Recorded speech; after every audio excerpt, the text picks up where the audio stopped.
Bonjour à toutes et à tous, on se retrouve sur le podcast Dans la cage. Donc voilà, ça fait plusieurs semaines qu'on pense à lancer ce projet. On est très content de vous parler aujourd'hui et de lancer enfin ce podcast. Donc aujourd'hui, première émission, on va débriefer de l'UFC 324. Donc c'est le premier UFC de l'année. Et du coup, pour ça, je suis pas seul, je suis accompagné d'Alan. Salut Alan, j'espère que ça va. Salut Ted, salut à tous, ça va très bien, merci. Je suis ravi d'être là, ravi de lancer ce premier épisode qui en appellera d'autres, j'espère. J'espère qu'on va vous faire kiffer. Donc moi c'est Alan, je serai l'associé et l'acolyte de Ted sur ce projet et sur cette émission dans la cage. Donc j'espère qu'on va vous faire kiffer ensemble et qu'on va prendre du plaisir et ça j'en doute pas. C'est ça. Et il faut savoir qu'il n'y aura pas que des previews. Il y aura aussi des débriefs du UFC, différents concepts, aussi des personnalités, etc. Donc, on vous réserve plein de surprises.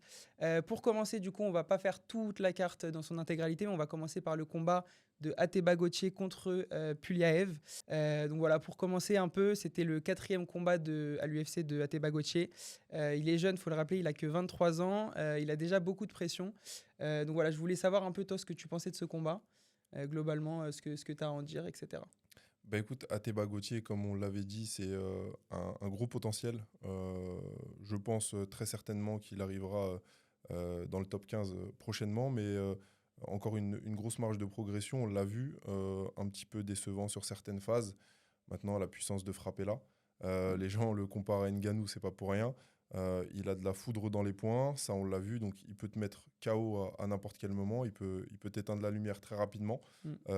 Mais techniquement et aussi au niveau du fight IQ, je pense qu'il y a encore du travail à faire. Ouais, et justement, beaucoup s'attendaient à un finish d'Ateba. Au final, il a gagné par décision unanime. Et c'est seulement la deuxième fois qu'il n'arrive pas à finir son adversaire. Et en face, c'était quand même solide, justement, son menton. Il avait un très, très bon menton, son adversaire. Et j'ai vu un peu sur les réseaux des gens qui disaient directement, vu qu'il n'avait pas fini, que c'était par décision face à Puliaev, qui n'est pas dans le top 15. Des gens parlaient de fraude, etc. Mais moi, je trouve justement que déjà, il était à 2 doigts de finir à plusieurs reprises. Et justement, on l'a vu se tester sur 3 rounds, etc. face à un bon adversaire. Et moi, je trouve que ça présage que du bon pour la suite pour Ateba. Ouais, je suis d'accord avec toi. De toute façon, je pense qu'il va gravir les échelons assez rapidement. Après, je ne sais pas ce que lui réserve son équipe, je ne sais pas ce que lui réserve l'UFC. Moi, j'ai hâte de le voir contre un top 20, un top 15, contre un Vettori, contre un Dolidze, contre des gars qui sont des durs au mal, comme on dit, et voir ce que ça va donner. Parce que oui, il a gagné par décision. Maintenant, il a gagné. C'est encore une victoire pour lui. Donc, pour le moment, on lui laisse le bénéfice du doute sur la fraude tchèque. Ouais, c'est ça. Ouais. Moi, j'ai hâte de voir un peu ce que les matchmakers, comme tu as dit, vont lui proposer. Après, c'est vrai que si tu le mets face à un Strickland ou à MVP directement maintenant, bien évidemment, il va se faire dominer, etc. Ouais. Ou fraude tchèque, entre guillemets, comme Charaboulette. Mais il faut rappeler qu'il a 23 ans, c'était son 4e combat à l'UFC. Donc vraiment, step by step, on va voir la suite. Toi, si tu avais un adversaire, vraiment, si tu étais matchmaker de l'UFC, tu choisirais qui pour lui? Oh, j'aimerais bien le tester directement contre un Vettori. Ouais. Vettori, il est sur une lose streak quand même importante. Je pense que c'est pas lui brûler les ailes que de l'envoyer contre Vettori. Je sais pas ce que tu en penses, mais ce serait un beau combat. Ouais, ce serait un beau combat. Et en cas de victoire, ça lui permettrait de sûrement intégrer le top 15. Pas sûr, mais s'il finit, peut-être intégrer le top 15. Parce que je crois Donc, que Vettori n'est plus dans le top 15, il me semble. ouais, Non, il il me doit être semble. 16e ou Ouais, il doit être 16e, je crois, c'est quelque chose ça. comme ça. Mais en tout cas, on peut le définir comme un gatekeeper du top 15 aujourd'hui. Mhm. Il est sur la pente descendante, mais ce serait un combat assez cool parce que je pense que ça va s'envoyer des parpaings Ouais. et ça va être intéressant à voir. Donc non, j'aimerais bien voir ça. Après aussi, à voir face à peut-être des lutteurs. Bon, c'est une catégorie où il y a Exactement. majoritairement des strikers. Mais ce serait aussi intéressant de le voir dans une opposition de style face à un lutteur. Peut-être Bonical. Sinon. Ouais, peut-être Bonical, mais je pense que l'UFC a de meilleurs. Ouais. Enfin, je pense qu'ils vont pas les faire s'affronter tout de suite. Il faudrait qu'ils atteignent le top 10 au moins pour ça. Maintenant, les lutteurs et les grappleurs dans cette catégorie, ils sont en haut. T'as Khamzat, t'as Hernandez aussi. Ouais. Donc, en tout cas, les deux meilleurs pour moi sont ceux-là. Donc, on verra ce que l'avenir lui réserve et ce que l'UFC lui réserve. C'est ça. Je pense qu'on a fait le tour. On peut passer au combat Figueiredo-Oumar Nurmagomedov. Yes. Donc déjà, il y a beaucoup de gens qui se plaignaient, qui trouvaient ça étonnant que ce combat-là ne soit pas dans la main card. Je sais pas ce que tu en penses. C'était le dernier combat de la carte préliminaire. Voilà, c'est un petit sujet. Est-ce que tu penses que ça aurait dû être en main card ou pas? Bah écoute, je sais pas. Moi, j'aurais bien aimé le voir en main card. Maintenant, le contenu du combat en lui-même. Ouais. a peut-être donné raison au Ouais, matchmaker et à l'UFC. Est-ce que ça aurait pu remplacer un Derrick Lewis contre un Acosta? possible. Possible. Mm. On en parlera tout à l'heure d'ailleurs de ce combat. Mais ouais, d'ailleurs, qu'est-ce que tu en as pensé, toi, de Figueiredo contre Oumar? Parce que c'était un combat, je sais pas, c'était un combat assez bizarre, je trouve. Ouais, bah moi déjà ça m'a beaucoup étonné que Oumar ne teste pas plus la lutte. Je pense que il Ouais, était au-dessus de Figueiredo, même au sol, etc. Il a tenté un petit peu, mais j'ai l'impression qu'il a vraiment voulu se tester en striking et surtout qu'il a essayé et voulu finir le combat debout en striking pour obtenir un highlight et pour aussi négocier, enfin arriver au title shot plus facilement. Au final, il a gagné par décision. Bon, comme d'hab, on sait très bien que c'est l'élite, c'est un des meilleurs combattants de mm, la catégorie. Mais je trouve que ça manque de finish. Avant le combat, on se doutait qu'il allait battre Figueiredo, on se doutait que ça allait être une décision. Au final, c'est une décision. Donc la prestation elle-même, c'est une belle prestation parce qu'une belle performance parce qu'il a dominé. ouais. Mais ça manque de finish et c'est un peu sur le côté divertissement avec Paramount aussi, on va peut-être en reparler. Le fait qu'ils veulent encore plus de divertissement. Oumar, c'est pas le combattant le plus divertissant de la catégorie, tu vois. Ouais, bah, vu la somme qu'ils ont posée pour Mm. récupérer le contrat UFC, ouais, je pense qu'ils veulent du divertissement et c'est pas trop ce qu'on a eu sur cette carte. On en parlera peut-être tout à l'heure, comme tu l'as dit, mais moi, je vais pas trop m'attarder sur Oumar parce que Oumar, comme tu l'as dit, c'est encore une fois un combattant d'élite. Pour moi, c'est un des meilleurs combattants de l'UFC pound for pound. Il mixe très bien, il l'a fait comme à son habitude, au sol très bon, très bonne lutte, mais bon, ça, c'est le clan Khabib, donc on va pas polémiquer là-dessus. Et son striking, je trouve qu'il est quand même Mm. super intéressant, il a beaucoup progressé. Maintenant, moi, je suis très déçu par Figueiredo. Depuis qu'il est monté, qu'il a changé de catégorie, bah là, tu vois, on en parlait en off, mais il a raté le Ouais. poids, donc il a manqué la pesée, alors qu'il vient dans la caté du dessus. Je trouve que c'est un peu une preuve de nonchalance. Je ne l'ai pas trouvé très impliqué pendant le combat. Mm. En tout cas, il n'était pas entreprenant. Très peu de volume, très peu d'agressivité. Je pense qu'il aurait pu faire un meilleur combat et il aurait pu rendre la tâche un peu plus difficile à Oumar. Mm. Maintenant, Oumar a fait le job. Est-ce que ça suffira pour obtenir un title shot contre Peter Yan? On en Mm. reparlera tout à l'heure parce qu'il y a eu le co-main event Et Komale, ouais. exactement. Moi, je pense pas. Je ne pense pas que ça suffira. Mais en tout cas, ouais, Figueiredo, je suis assez déçu depuis qu'il est dans cette KT et ce combat l'a confirmé. Mhm.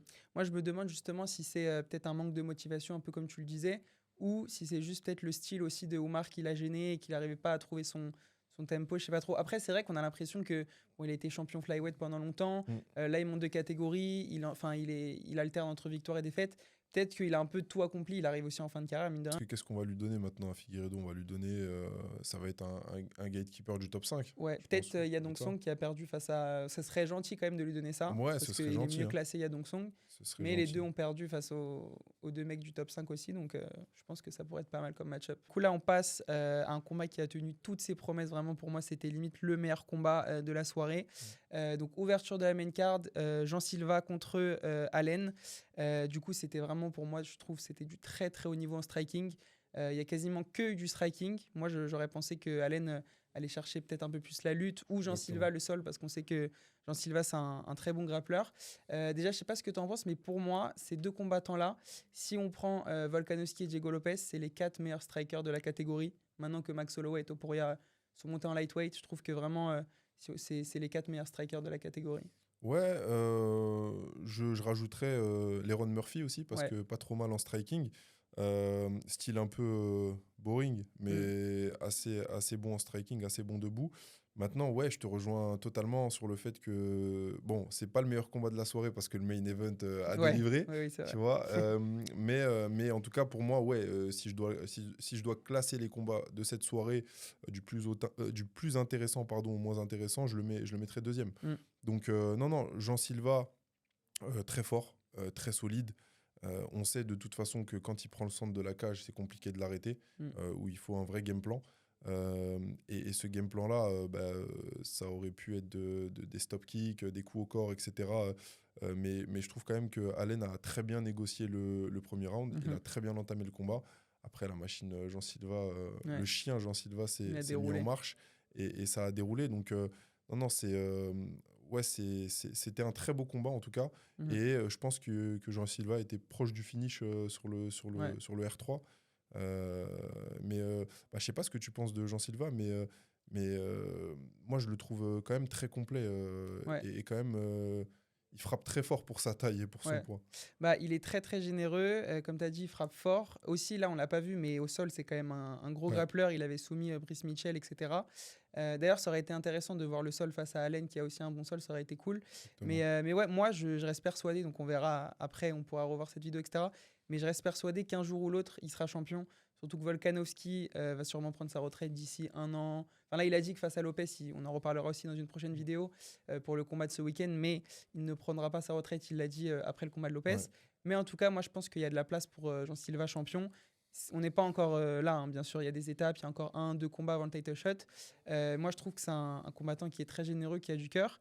Et j'avoue que pour parler un peu de l'extrait sportif, je vois beaucoup de gens qui ne l'aiment pas, etc. Et je comprends pas trop pourquoi. Je trouve que c'est un combattant. Enfin, je comprends pas trop pourquoi. Peut-être c'est parce que c'est un combattant qui est très différent, qui est très sensible. Je sais pas si tu avais vu aussi, il avait parlé comme quoi il était autiste. En fait, c'est un personnage clivant. C'est ça. C'est un personnage clivant, mais en tout cas, c'est un personnage qui a une gueule et c'est un Mm. vrai personnage. Et je pense que l'UFC aime ça. Ouais. Là, avec le deal Paramount, il y a besoin de champions qui ont une Mhm. gueule et il y a besoin de personnages à valoriser, à mettre en lumière. Donc, effectivement, je pense qu'ils le pousseront s'ils peuvent le Mm. pousser. Mais d'ailleurs, c'est ce qu'ils avaient fait en tentant de le mettre contre Lopez. Ça n'a Ouais. pas marché. Ouais. Après, moi, j'ai juste un bémol sur Jean Silva, c'est que il est très émotif. Donc, Mm. dans un combat, ça peut parfois le perdre. Et je Ouais. pense que contre Lopez, il est juste allé à la guerre et Lopez saisit bien les moments. Mm. Mais ouais, il faut juste qu'il fasse attention Mm. à pas tomber, à pas tomber dans ses émotions de manière trop exacerbée parce que Mhm. ça peut lui faire défaut, je pense. Et Ouais. il peut s'en prendre une à un moment donné. Et voilà. C'est Mais ça. moi, j'aimerais bien le voir contre un Movsar Mm. pour la suite. Ce serait un combat, je pense, très très intéressant stylistiquement parlant. Ouais, bah, je suis d'accord. Après, Mosvar, il y a des fortes rumeurs. Et justement, Liron Murphy, il a teasé que l'UFC allait annoncer ce week-end. Sûrement, on aura Liron Murphy contre Mosvar, donc duel Ok, d'invaincus ok, peut-être pour l'UFC ok. Londres. Moi, ce combat, il me hype de ouf. Et du coup, Pareil. si on a ce combat, je verrais bien peut-être Yair Rodriguez face à Jean Silva. Ça Ouais. pourrait être un bon test, un bon combat de striker. Je Ouais, pense ça, qu'on ce serait un beau aurait. combat, ça. Ouais, Ça, ce ce serait pas serait un beau mal. combat. Je pense qu'il y aurait pas mal de highlights. Pour revenir au combat, j'ai vu pas mal de gens dire que c'était un vol, etc. Je sais pas ce que tu en as pensé. Moi, je trouve que clairement, les deux derniers rounds, il les prend. Le premier, Allen, il rentre bien dans son combat, il domine, etc. Et Jean Silva, il a su inverser la vapeur dès le deuxième round. Et petit à petit, il a de plus en plus dominé. Donc, moi, je vois que j'ai l'impression que c'est une décision vraiment logique. Non, je suis d'accord avec toi, je suis d'accord avec les juges. Je sais pas comment on peut accorder comment on peut donner le combat à Allen. J'en ai absolument aucune idée. Après, je suis pas juge, mais en tout cas, pour moi, de ce que j'ai vu, ma grille de lecture, c'est que Jean Silva a commencé à dominer, à prendre le combat à partir de la fin du premier round. Il est bien revenu à partir de la fin du premier round. Le deuxième et le troisième, en fait, il est monté crescendo, Jean Silva. Mm. Il est monté crescendo, il a commencé à le mettre sous pression, il a pris le centre. Et ça a été compliqué pour Allen à partir de ce moment-là.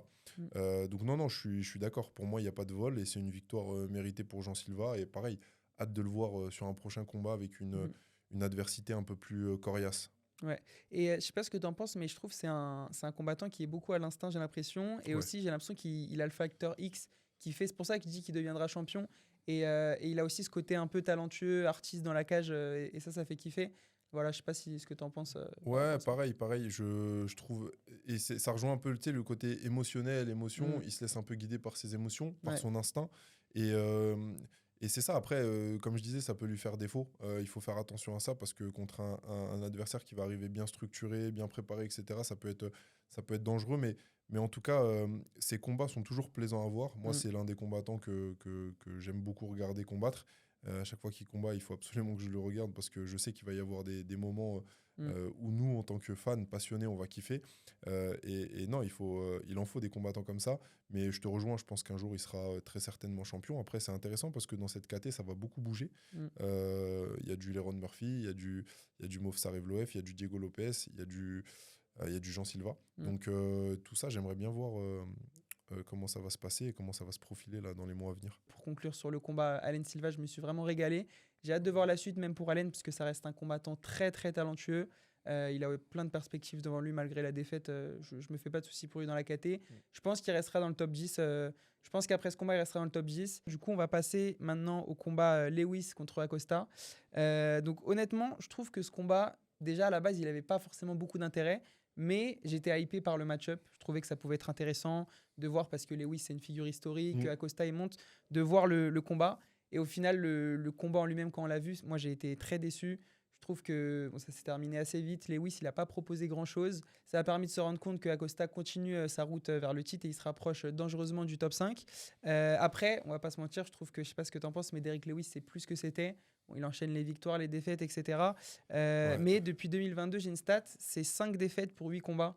Donc voilà, c'est quand même il est un peu en déclin et un peu en fin de carrière. Mais voilà. Ouais, bah écoute, Derrick Lewis, c'est très vieillissant. Il avait une petite win streak, il me semble, il y a quelques fois, Ouais, là, il était dernièrement. sur 2 victoires, ouais. Ouais, 2 victoires. Bon, en tout cas, au vu de son âge et de son profil, c'était intéressant pour lui. Maintenant, bon, écoute, c'était un combat intéressant à voir parce que c'est 2 gros cogneurs, parce que c'est Mm. la KT heavyweight, c'est les poids lourds, donc forcément, ça régale quand ça s'envoie des parpaings.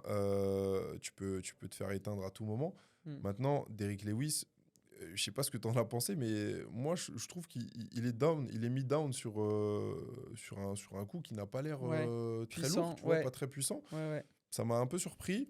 Maintenant, depuis des années, le menton, il doit être un petit peu plus fragile. Mm. S'il avait touché Cortés Acosta, ça aurait peut-être été l'inverse, mais très lent, pas mobile. Mm. Ouais. Du Derrick Lewis sur ses derniers combats. C'est ça. C'est juste que s'il te touche, je pense que tu dors. En tout cas, il y a des chances que tu dormes. Mais Acosta, ouais, très dangereux. Grosse win streak, très intéressante. Mm. Et la KT, c'est pas une KT qui est remplie de gros talents, on va dire ça comme ça, sans leur manquer de respect. Mais il y a quelque chose à faire. Il y a quelque chose à faire. Et bon, on va pas passer 1 heure à débrief ce combat. Mais le call-out, il a été intéressant aussi. Ouais, Parce ça, que je je vais te pense parler qu'on de ça. s'attendait tous à ce qu'il call-out Cyril. Mm. Moi, en tout cas. Tu vois, Ouais. je sais pas ce que tu en as pensé du call-out. J'aimerais bien avoir ton avis là-dessus parce que moi, je suis Ouais. un peu mitigé.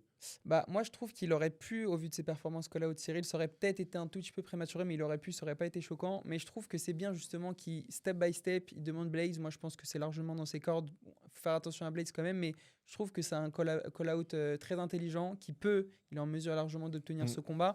D'ailleurs, je sais pas si tu as vu la conférence de presse de post-fight, mais Dana White, il a dit que des éloges sur Acosta, qu'il le kiffe, Bien etc. sûr.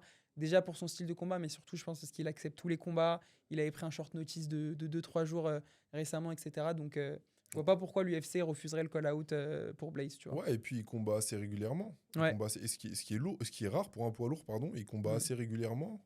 Ces derniers mois, je sais pas, moi j'ai le souvenir de 3 combats là, à 3 mois d'intervalle ou quelque chose comme ça. Hein. Je dis peut-être des bêtises, mais en tout cas, je l'ai vu assez régulièrement en 2025. Maintenant, moi, j'aurais pas aimé qu'il call out Cyril, pas spécialement, mais par contre, j'aurais bien aimé qu'il call out Volkov. Tu vois, je trouve que ça aurait été un combat sympa. Et je trouve même que stylistiquement, pour lui, ça aurait été peut-être plus avantageux que de call out Blade. Tu vois, Blade, bon, défaite, victoire, mais ça reste un lutteur malgré tout. Et c'est un pari dangereux, moi, je trouve. Ouais, après, je pense que justement, en striking, forcément, je pense qu'il est meilleur que Blades. Mais en revanche, face à Volkov, ça aurait été un combat de striker. Encore que Volkov, des fois, il va au sol, mais je pense qu'il aurait striké. Et je pense que Volkov est un meilleur striker qu'Acosta. Il frappe peut-être moins fort. Acosta, s'il touche, il frappe peut-être plus fort. Mais techniquement parlant, ça aurait peut-être été compliqué. Alors que là, opposition de style, si il a une bonne défense de lutte, et je t'avoue qu'on ne le voit pas trop en défense de lutte, donc je ne sais pas trop. Mais s'il a une bonne défense de lutte et que ça strike avec Blades, pour moi, il peut éteindre Blades. Donc pour moi, peut-être c'est un meilleur match-up que Volkov. À voir. Ouais. Et justement, tu parlais de la pauvreté de cette catégorie. C'est vrai, moi j'adore cette catégorie. Donc n'hésitez pas, on en avait déjà parlé en off, de peut-être faire une vidéo sur la catégorie des poids lourds, en regardant aussi les différentes autres organisations en poids lourds. Dites-nous en commentaire si ça peut vous intéresser, un sujet sur une vidéo comme ça sur les poids lourds. Du coup, on va passer à Sean O'Malley contre Yadong Song, donc le co-main event. Victoire à la décision de O'Malley, performance prudente de sa part, c'est ce que j'ai trouvé. Le combat était très tendu tactiquement, il y a eu peu de coups nets qui passent des deux côtés. Moi personnellement, j'en attendais un peu plus de Sean O'Malley. Je pense qu'il avait la place de finir dans le 2 et 3e round, mais je pense que c'était aussi un combat pour lui redonner confiance. Jamais dans sa carrière avant ça, il avait perdu 2 fois d'affilée face au même combattant, donc qui est Merab. Donc je pense qu'il avait besoin de cette victoire, déjà ça c'est sûr. Et je pense que cette victoire, elle était faite aussi pour lui redonner confiance. Parce que Song en face, c'est pas n'importe qui. Donc voilà, je voulais avoir ton avis aussi là-dessus. Ouais, écoute, moi je pense que les défaites contre Merab, elles lui ont fait du bien. Parce que ça lui a permis de redescendre un petit peu et de se remettre en question. Maintenant, ouais, c'est exactement ce mot, celui que tu as utilisé, c'est une performance prudente. moi, j'ai été un petit peu déçu du combat. Bon, j'allais m'endormir. En même temps, il était tard. Mais Song, c'est pas un adversaire facile. Maintenant, j'ai trouvé que ça manquait un petit peu de volume des deux côtés. Sean O'Malley, sur le 2 et le 3, il aurait pu le finir, je pense. Et je reste persuadé que si c'était un combat en 5 rounds, il l'aurait terminé. Mais c'est vrai que... Alors, je sais pas si c'est pour reprendre confiance et il avait peur du chaos ou il avait peur de perdre une troisième fois de suite, etc. Mais ouais, après, il a toujours des bons déplacements. Ouais, sa vitesse aussi, elle Sa était vitesse, elle est impressionnante. incroyable. Ouais. Tu vois, il a des spinning kicks. Il fait pas mal de choses assez sympas. En striking, on sait qu'il est très bon. Et c'est dommage de ne pas avoir pris un petit peu plus d'initiative. Mais déplacements latéraux, très rapides. Les esquives, elles sont magnifiques aussi. Ouais. Et j'ai trouvé qu'il avait fait preuve d'un fight IQ assez intéressant. Ouais. Donc voilà, mais Song, c'est dur. Hein. C'est justement ce que j'allais dire. Song, il est très puissant. Et rien que de ne pas s'être pris un KO, bon, après, ça reste O'Malley, justement, les déplacements, la vitesse et tout.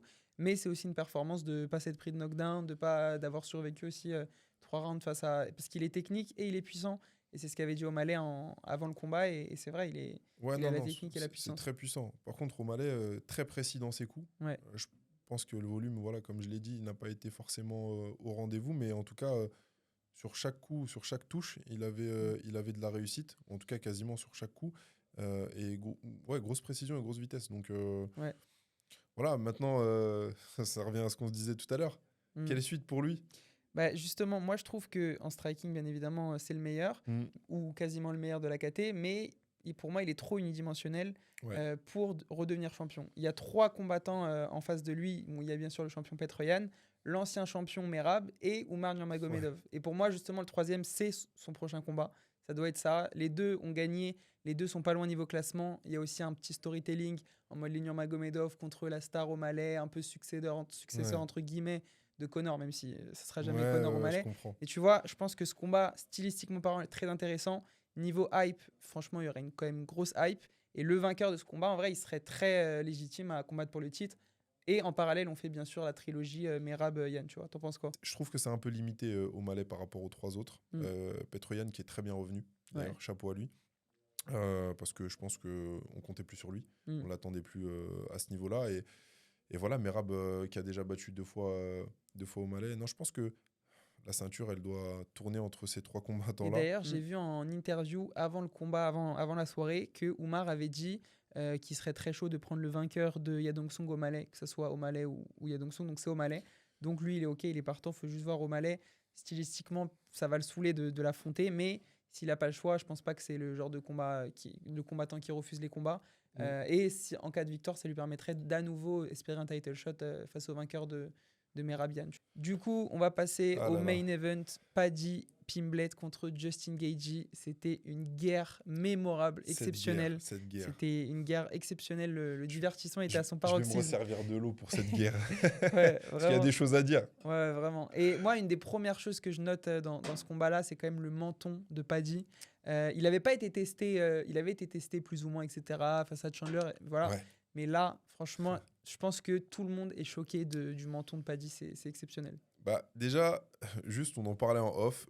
Je te donne du crédit parce que ton prono, c'était Gaethje. Mon prono, c'était Paddy. Ouais. Paddy, tu m'as fait mentir. Mais très, très fort sur ce combat. Moi, il m'a choqué. Ouais, moi aussi. Et je pense qu'il en a choqué plus d'un. Et je pense qu'il a gagné le respect de beaucoup de combattants, des fans, mais aussi beaucoup de combattants. Parce que, on pensait que c'était peut-être une machine à cash pour l'UFC, etc. Ils ont voulu le propulser. Ouais. Il y en a qui disent mais tu vois, ils l'ont mis contre Gaethje, on avait dit c'était trop tôt, c'est une fraude, etc. Il a battu Chandler. Au final, il a assumé. Mais les gars, c'est Gaethje en face. On parle pas de... Tu vois, c'est Gaethje. Donc non, c'est pas une fraude. Maintenant, on le sait.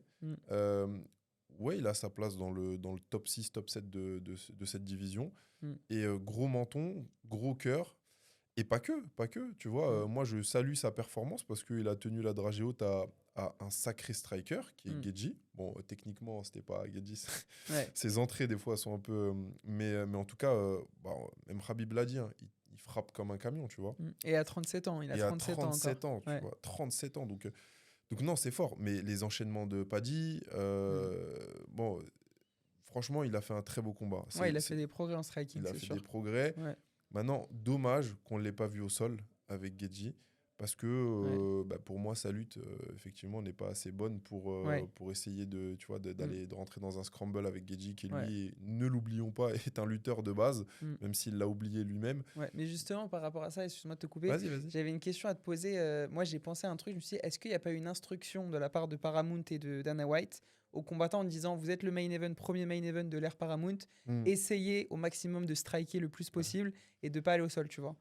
Mais parce que Paddy, il aurait dû aller au sol normalement. Bon, après, il n'a pas une lutte, comme tu as dit, exceptionnelle pour permettre le sol, mais il n'a pas tenté tant que ça, tu vois. Bah écoute, alors moi, je me suis posé une question un peu similaire sur Paramount et l'UFC parce que, en fait, ça reste le premier événement, donc il est censé être très vendeur. Et Paramount, le deal, il repose aussi sur le fait que tu vas capter une fanbase beaucoup plus large. Et pour ça, évidemment, il ne faut pas rentrer dans un système de grappling, de lutte, etc. Donc, c'est fort probable, même sans consigne, c'est fort probable que les combattants se soient dit, si j'ai envie d'avoir d'autres combats et des match-ups favorables, ou et des bonus aussi.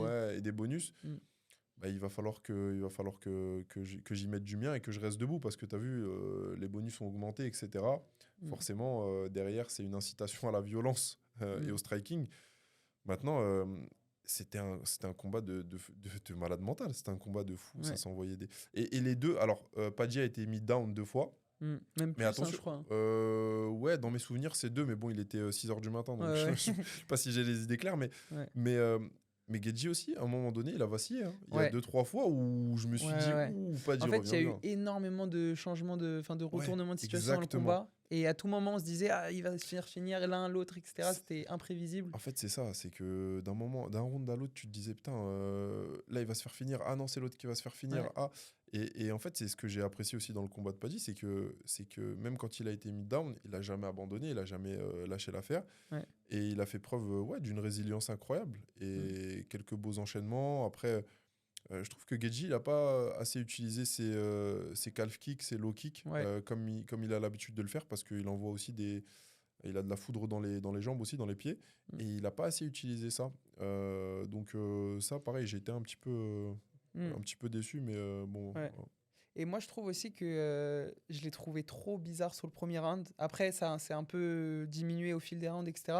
Mais sur le premier, j'ai trouvé qu'il était hyper... En fait, ça m'a rappelé Benoît Saint-Denis face à Poirier quand il avait un staphylocoque et qu'il a tout donné dans le premier en sachant qu'il était diminué. Et bon, il y a eu des histoires avec son cou, etc. Je sais pas si tu avais vu Gaethje.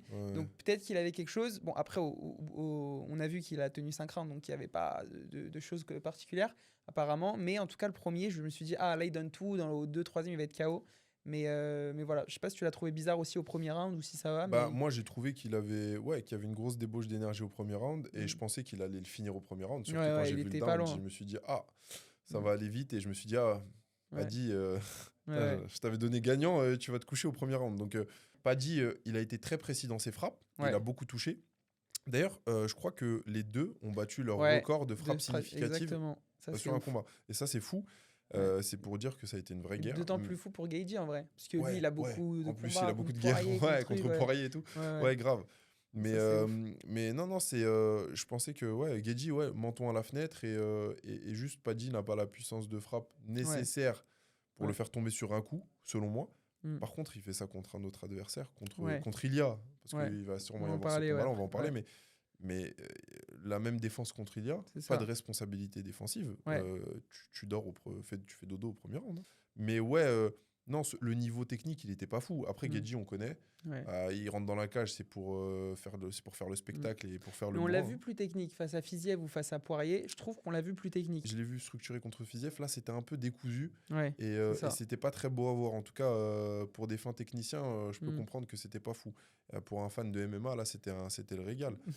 Donc, d'ailleurs, je sais pas s'ils ont eu quoi. Il a eu 2 bonus. Il a eu, je sais pas, mais il a eu un bonus 100 000 quoi qu'il. Fight of the Night et Fight of the Year. Bon, on est qu'en janvier. À chaque fois, j'ai l'impression en janvier, je sais plus c'était quel combat l'année dernière, on s'était dit des trucs. Donc c'est normal, c'était un combat de ouf, mais bon, il y a tous les autres mois, l'UFC Paramount, on va avoir des bangers. Et puis il y a l'UFC White House, donc aussi. je pense qu'il va y avoir des beaux combats.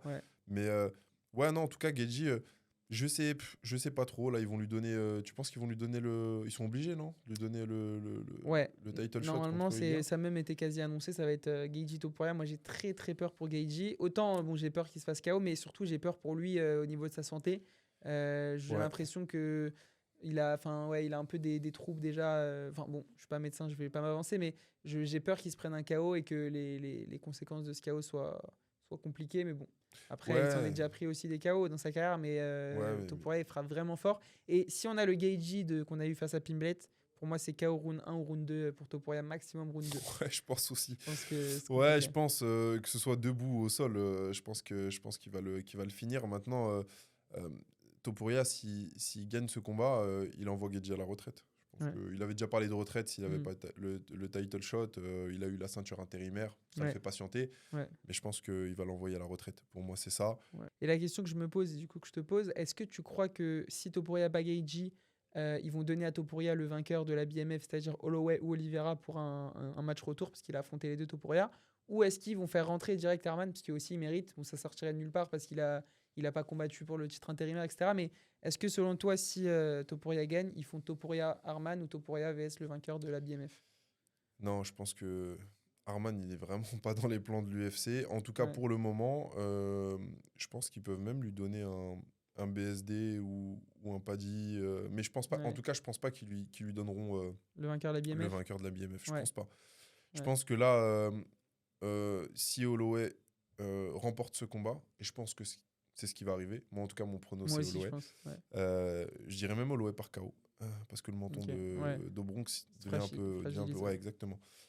Et Holloway, je sais pas si tu as vu, mais il a dit moi, mes plans, c'est de gagner la BMF. Et si jamais je remporte cette ceinture, je call out Le conserver, Ilya. ouais. Parce qu'il l'a euh, déjà, mais ouais. ouais, Le de conserver, ouais. conserver, en tout Ouais, cas, cette ceinture. Je call out Ilya et on met les deux ceintures en jeu. Enfin, ce serait cool ouais, de mettre ce les deux serait ouf. ceintures en jeu. Ouais.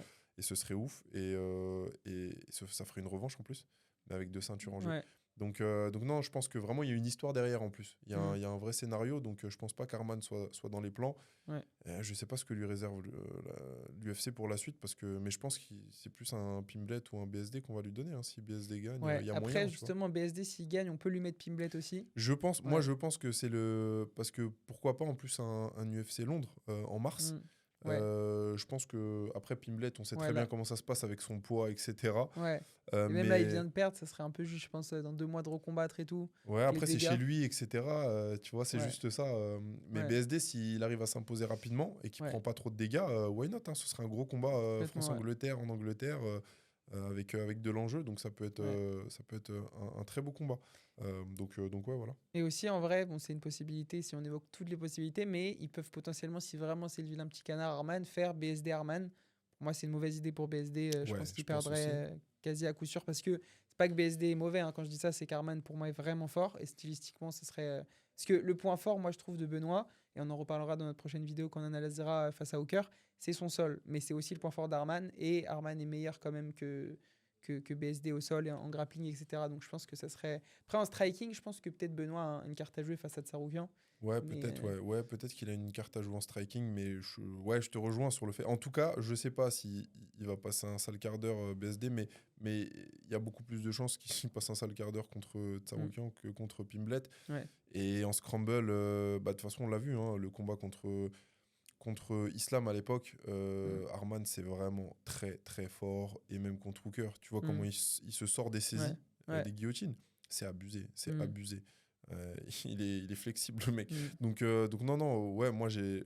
En tout cas, si ça arrive, si l'UFC annonce ça demain, j'aurais peur pour Benoît. Ouais. Je parierais pas ma maison sur Benoît. Ouais, c'est ça. Et justement, là, on va avoir un bon comparatif parce que mine de rien, Arman, c'est le dernier adversaire d'Hooker et c'était pas il y a si longtemps. Ouais, Et là, on a vu la perf d'Arman qui était quand même une bonne perf. On va voir la perf de Benoît. Bon, exactement. après, c'est pas des maths non plus, le MMA, bien sûr, mais ça pourrait être intéressant. Bah, tu peux comparer parce que l'intervalle est pas fou. Ouais, C'était il y a c'est ça. quelques mois, donc C'est ça. tu peux comparer. Mais ouais, hâte de faire la preview de ce combat-là et de débrief aussi après le BSD Hooker. Ça va être une sacrée guerre. C'est ça. Bah, justement, je pense qu'on a fait le tour. Ça sera justement le sujet de notre prochaine vidéo. Ce sera la preview de l'UFC 325 Yes. qui aura lieu en Australie. Donc, on pourra parler plus longuement de Benoît Hooker, Ouais, trop cool. du main event aussi. Volkanovski qui va défendre sa ceinture à nouveau face à Diego Lopez pour la revanche. Et voilà, je sais pas si tu as un dernier mot à dire pour la vidéo. Non, bah écoute, ravi d'avoir fait ce premier épisode. Je sais pas ce que Yes. tu en as pensé, mais Très content. c'était très cool. Ouais, très sympa. Et hâte de revenir pour le deuxième. Et j'espère que vous avez tous kiffé et que vous allez tous prendre du plaisir à regarder cette vidéo. Et n'hésitez pas à nous dire en commentaire s'il y a des choses à améliorer. Bien évidemment, c'est le premier épisode, donc on est preneur, Ted. C'est ça. Et des sujets que vous aimeriez qu'on aborde. Mhm. Mais vous allez voir, ça va être rempli de surprises et on va essayer de se différencier un petit peu avec d'autres sujets qui sont tout aussi intéressants. Donc voilà, C'est ça. merci à tous en tout cas. Il y a plein de choses qui arrivent. Restez branchés. Et comme d'habitude, on se dit à très très vite dans Yes. la cage avec Alan. À très vite. À très vite.